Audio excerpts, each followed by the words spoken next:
Stage 4 మోకాళ్ల అరుగుదలకి నొప్పి లేకుండా కీళ్ల మార్పిడి ఆపరేషన్ చేయబడును. Doctor Ramesh Gajula, endoscopic spine ortho surgeon and pain physician, Panacea spine pain ortho and sleep centre, Uppal, Hyderabad.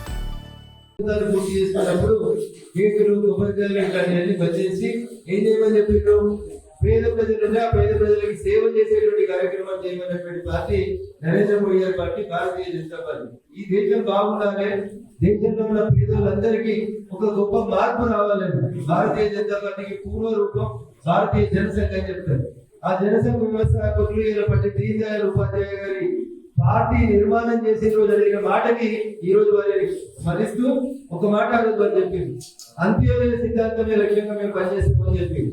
గరీబుల కోసమే పనిచేస్తుంది భారతీయ జనతా పార్టీ అని చెప్పింది తప్ప కానూన్లు బంగ్లాల కోసం పనిచేస్తామని ఎప్పుడు చెప్పలేదు. అందుకనే పేద ప్రజలకి జిఎస్టీని తగ్గించి తీసుకుపోతా ఉన్నాం. పేద ప్రజలకి ఆర్థిక స్వావలంబన రావాలని పార్టీ కోరుకుంటుంది.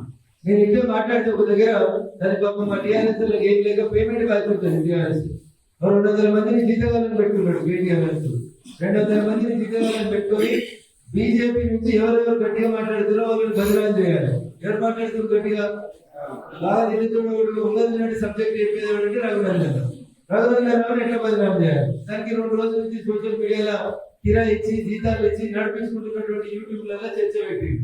ఏమని? రఘునందన్ రావు 15 ఏళ్ళు పెరుగుతుందని చెప్తున్నాడు. ఇప్పుడు జిఎస్టీ దగ్గర అంటే 15 నుంచి దోసుకున్నాడు మోడీ అని కింద రాస్తున్నాడు. అని వాడు మన మధ్య విషయం తోటి ఇంటి పక్కన నుంచి అడుకోపోతున్నారు. వాడు ఎడమ చేతుడు రాసే బాబు చేయడం, లేకపోతే కిందికి రాసే బాబు పెట్టుకొని ఇట్లాంటి తప్పులు రాత్రం రాయిస్తా ఉన్నాడు. అదే చిత్తగా కొడుకులారా, మీ నాయన అదే మీ బాబు అని చెప్తారు కదా, మీ అయ్యే ముఖ్యమంత్రి ఉన్నప్పుడు భారత ప్రభుత్వం నరేంద్ర మోడీ గారు పార్లమెంట్ లో జిఎస్టీ బిల్లు పెడితే చిత్తగా కొడుకు ఎంపీ సపోర్ట్ చేసిరా చేయలేదురా? ఒక్కసారి జీతగాలతో కింద కామెంట్లు పెట్టించారు కదరా.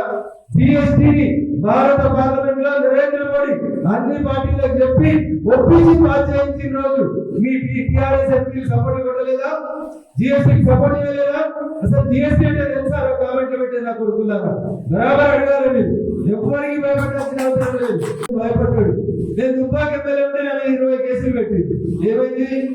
ఈచి మరొకలేదు. పడదా? బంతిని ఎంత గట్టి కింద పడితే అంత గట్టిగా పైకి వస్తుంది. బంతిని ఎంత కింద గట్టి కొడితే అంత గట్టిగా పైకి వస్తుంది. రఘునందన్ అనేటాడు గట్లేదు. మీరంతా దొక్కాలని చూస్తే మిమ్మల్ని దొక్కుకుంటూ అనుకుంటుంది కదా. అప్పుడే భయపడ్డాడు కాదు. కేటీఆర్కి దమ్ముంటే నీ చర్చలని నీ 30 యూట్యూబ్ నడిపిస్తున్నటువంటి చెత్తగా కొడుతుంది తీసుకొని వారి ఏడు కొంటారో చెప్పు. డేట్ టైం అన్ని ఫిక్స్ చేయి. నేను ఒక్కనే వస్తే కనీసం ఒక్క గంట అవసరం లేకుండా నేను ఒక్కనే వచ్చి జిఎస్టీ మీద నీతోటి మీ అయ్యతో మీద చర్చ చేసేందుకు నాకు దమ్ము లేదు. అందుకని మర్యాద చెప్తున్నా. మరి నన్ను మంచిగుంటారు. నన్ను ఎవరైనా గెలికి నీళ్ళు ఎంత దూరం అంటే మీ ఇంటికి వచ్చి కొట్టిపోయినా, దుబ్బాకకి వచ్చి కొట్టినా, ఎవరి సొంత గడ్డ మెదక్ వచ్చి కొట్టినా, నువ్వు ఇట్లే వాళ్తే వచ్చేసరికి తిరుగులో వచ్చి నీ కులాన్ని ఏం చెప్తున్నా మీ జిఎస్టీ గురించి? ఏం తెలుసు జిఎస్టీ గురించి? ఛాయబద్ద కాంగ్రెస్ అధికారంలో ఉన్నప్పుడు, యూపీ అధికారంలో ఉన్నప్పుడు ఛాయబద్ద మీద 124 రూపాయలు పన్నులు పడుతుంది. 5 రూపాయలు తీసుకొచ్చిన ఛాయబద్ద కాపీ మీద. ఇది పెరుగు లేక 10 ఏళ్ళు నరేంద్ర మోడీ జిఎస్టీ పేరు మీద దోసుకున్నాడు అన్నాడు. అరే చదువుకున్నాడు కదా, మరి మీ 5 ఏళ్ళు ఎందుకు మద్దతు ఇచ్చింది జిఎస్టీ కరెంట్ ఒకసారి? లేకపోతే వస్తా బాంబోకి రేపు రమ్మంటే మీ చేతనైతే బాంబోకి గేట్లు తీసి మీ 30 యూట్యూబ్ ఛానల్ తీసుకోవాలి. గానే చెప్తా జిఎస్టీ అంటే ఏం తెలియనట్టు ఇష్టం మాట్లాడితే అందరినీ బెదిరిస్తున్నట్టు రఘునందన్ బెదిరిస్తాం, సోషల్ మీడియాలో బదిలాలు చేస్తామంటే బిడ్డ భర్త కంటే పడుకొని ఒక్కొక్కరి ఇంటికి వచ్చి బజ్జీ నట మాట్లాడితే రఘునందన్ గీదాకరాడు పూర్తవడానికి మాట్లాడేవాడు కాదు రఘునందన్. మంచి ఇంటే అన్న అంటే అన్న అంట, ఎక్కదక్క మాట్లాడితే ఇంటికి వచ్చి ఇష్టపడతా. అందుకని జాగ్రత్తగా మాట్లాడుతుంది. కామెంట్ పెట్టినప్పుడు జాగ్రత్తగా పెట్టింది. నేను మళ్ళీ చెప్తా ఉన్నా 10 జిల్లాలను పాలించిన మీకే 10 ఏళ్ళు పాలిస్తే మీకు అహంకారం వచ్చింది. బిడ్డ అహంకారాన్ని ప్రదర్శించలేదు. ఎంత ఎదిగితే అంత వదులు అని చెప్పిన మా నాయకుడు నరేంద్ర మోడీ గారు మేము గట్టిగా ఉంటున్నాం. కానీ ఏం సాధనాగా ఓడిపోగానే ఏడు గంటలు మాట్లాడి బీజేపీ కార్యకర్తల మీద, బీజేపీ నాయకుడి మీద, ప్రపంచమంతా గమనించే నాయకుడు నరేంద్ర మోడీ మీద ఒక్క విషయం మాట్లాడితే బిడ్డ ఇంకా నాలుగు చూడమని చెప్పి సందర్భంగా చెప్తా ఉన్నాను. ఎక్కడ బరాబర్ వస్తా, ఏడికైనా వస్తా, నీ చేతన కాకుండా చెప్పు. సిరిసిల్లకు కూడా వస్తా, సిద్దిపేట అయిపోయింది. సిరిసిల్లకు రమ్మని బిడ్డ నెక్స్ట్ నీ దగ్గరికి వచ్చి మా పార్టీ వాళ్ళని తీసుకొని సంగతి చూస్తా.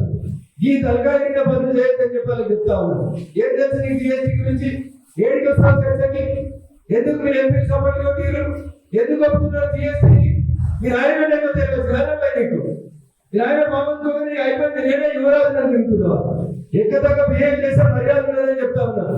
బీజేపీ మంచిగా ఉండు, నలుగురున్నా చాలు మా వాళ్ళు. ఎవరు 40 మంది కూడా ఏడాక అటు మానేరు కుట్టితే మీరు కూడా కుట్టించుకోవద్దాం మీద. తెలుగులో న్యూస్ కి ఫాస్టెస్ట్ యాప్ ఇప్పుడు టోటలీ న్యూ అవతార్లో జస్ట్ 5 seconds లో కంప్లీట్ న్యూస్. సోషల్ మీడియాలో ట్రెండ్స్ కి one stop solution. Live TV app voice search option తో ఇప్పుడే డౌన్లోడ్ చేయండి లేదా అప్డేట్ అయిపోండి. యాప్ లింక్ డిస్క్రిప్షన్ లో ఉంది.